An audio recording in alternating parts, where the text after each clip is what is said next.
Բարև ձեզ սիրելի հայրենակիցներ, եթերում Արևմտյան Հայաստանը հեռուստատեսության լուրերին հերթական թողարկումն ասրված ծրագիրն է։ Աղնանցին բնիկ ժողովուրդներ, փորձագետների մեխանիզմի գործերը, առաջարկ վանալուճի պաշտպանություն, քննարկվան ՄԱԿ-ի աշխատանքները, հեռացվել է Մոնքոկ Մերսարերը պատկերը, Շուշվա ռեալական դպրոցը, Բոշանները հայկական լեռնաշխարհի համայնք, Կարինադաշտում սևագլող դեղին կտար։ Օրակարգի 10-րդ կետ ՄԱԿ-ի բնիկ ժողովուրդների իրավունքների մասին հռչակագրի ընդունման 20-ամյակի ընթരാճ։ Օրակարգի 10-րդ կետի շրջանակներում Արևմտյան Հայաստանը օզյումա մեխանիզմին փոխանցել հետևյալ ուղերձը. բնիկ ժողովուրդները մարդկության ժառանգության անփոխարինելի մասն են, իրանք լյուզյուների, գիտելիքների, ավանդույթների ու իրանց նախնյաց վղերի հետ դարավոր կապերի պահապաններն են, վերհարստացնում են ամբողջ մարդկության մշակութային բազմազանությունը։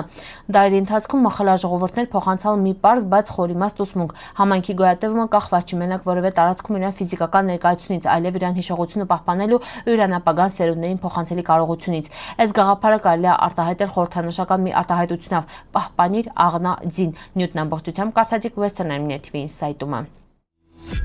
2026 թվականի հուլիսի 16 օրակարգի 11-րդ կետ։ Շնորհակալություն տիկին նախագահ, խոսքը տրամադրելի հետի։ Հարգելի մեխանիզմի մասնակիցներ, ՄԱԿ-ի բնիկ ժողովուրդների իրավունքների մասին հռչակագրի ընդունման 20-ամյակի նախաշեմին վերիմշակման գործընթացին Արևմտյան Հայաստանը հայերի ժողովը մասնակցել է հենց սկզբից, եկալ է ժամանակը առաջին գնահատականը տալի մեխանիզմի հետագա աշխատանքների տեսանկյունից։ Մեր ազգային վերակազմավորման գործընթացը վերը հիմնված է ինքնորոշման իրավունքի իրան, շարունակվում է մեր դիմադրությունը վերը մեր գոյության իրավունքի արտահայտությունը, շարունակվում է չնայած հալամ ընթացքի մեջ գտնվող ցեղասպանական գործընթացին։ Մունքես դահլիճում ներկայացրել ենք Թուրքիայի, իսկ հետագայում թուրք-ադրբեջանական ծրագրի էությունը վերը 1894 թվականից հայ ժողովրդի ցեղասպանությունից սկսած մինչև 2023 թվականին Արցախը 150,000 բնիկ հայերի էթնիկ զտումը, վերին դարդանզողվալա ավելի քան 5,000 մարդ, որևէ սահման չի ճինանչել ուրան բարբարոսության մեջ խախտելով Ժնևյան սահ կոնվենցիաները ու միջազգային պայմանագրերը, վերոնք իրանք իսկ ստորագրել են։ Նյութն ամբողջությամբ կարդացիք Western Army TV-ի սայտում։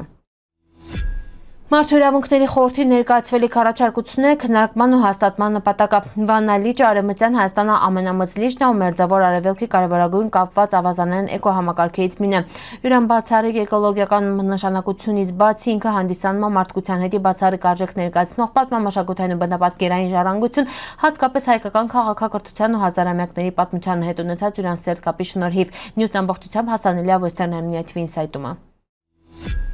Հուլիսի 15-ին Արևմտյան Հայաստանը ազգային ժողովին 25-րդ առցանց նիստն էր վերևարալ ազգային ժողովի փոխնախագահ Մարիետա Դոմիկյանը։ Նիստին վաղ պատգամավորները միաձայն հաստատան օրակարգը ու լսալան նախորդ նիստի արձանագրությունը։ Էդիտա Բեգլարյանը ներկայացրել է Ժնևում ընթացող ՄԱԿ-ի բնիկ ժողովուրդների փորձագիտական մեխանիզմի 18-րդ նստաշրջանի շրջանակում կայացած հանդիպումների ու ելույթների ամփոփումը։ Նշվել ավեր Արևմտյան Հայաստանի Հանրապետության նախագահ Արմենակ Աբրահամյանը, պատվիրակության անդամ Գագիկ Թադևոսյանը ու իրանց ելույթներում անդրադարձան Արցախապատմամշակութային ժառանգության ոչնչացմանը, հայատյացության դրսևորումներին, արհեստական բանականության միջոցով տարածվող ատելության խոսքին ու Ադրբեջանի շարունակվող զավթողական քաղաքականությանը։ Նիստի երկրորդ հատվածում Մարիետա Դոմիկյանը ներկայացրել է հայ ժողովրդի հնագույն խորհրդանիշների պատմությունը, դրանց նշանակության վերաբերյալ տարբեր մեկնաբանությունները, ժամանակակից ընկալումները։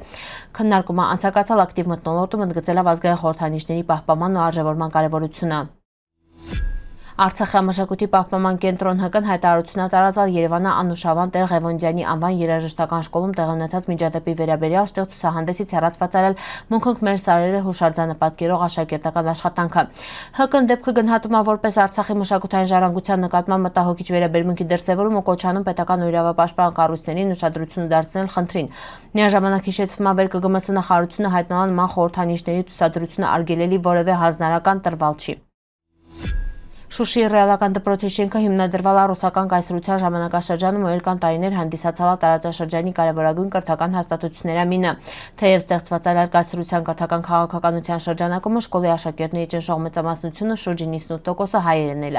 Շկոլի շրջանավարտներից շատերը կրթությունը շարունակել են Սանկտ Պետերբուրգին, Մոսկվայի բարձրագույն ուսումնական հաստատություններում, տրնալավ գիտության, մշակույթի, կրթության ու հասարակական կյանքի նշանավոր ներկայացուցիչն է։ Այս փաստերը վկայում են Շուշին իլալա ոչ միայն մշակութային, այլև կրթական խոշոր կենտրոն ձևավորելով հայկական մտավոր ներուժի կարևոր հատվածը։ Այդ պատմական իրողությունը եւս մեր հետ ընդգծում է շուշեցիների բազմադարյա կրթական մշակութային ավանդույթները, գրեցալ չեն անտեսվին կամ նսեմացվին բարձունակ կարծրատիպներով։ 19-րդ դարի լուսանկարում պատկերված են երկու բոշա երաժիշտներ։ Բոշաները հայկական լեռնաշխարհի հնագույն համայնքներից են ելել, որոնք հայտնի են արհեստներով, երաժշտությունով ու առևտրով։ Իրանց լոմավրեն լեզուն միավորում է հայերենի քերականությունը, հնդկական ծագման բառապաշարը, բայց սոր գտնվում է անհետացման եզրին։ Բոշաների մշակութային ժառանգությունը տարածաշրջանի պատմամշակութային բազմազանության կարևոր մասն է։ Հուլիսին Կարինի դաշտում նկատվել է հազվադեպ հանդիպող սևագլու ու դեղին կտարը։ Այս չվող թռչունը բնադրում է խոնավավայրերում ու ամռան ավարտանը ետը միգրացիա է կատարում բիդե Աֆրիկա։ Կարինա դաշտը արևմտյան Հայաստանը կարևոր թռչնային միգրացիոն տարածքների մինն է։ Սիրելի հայրենակիցներ, սրվայտի այսքանը կպտրաստալ ապլիկ ուշադրության հետի պնդկացիք։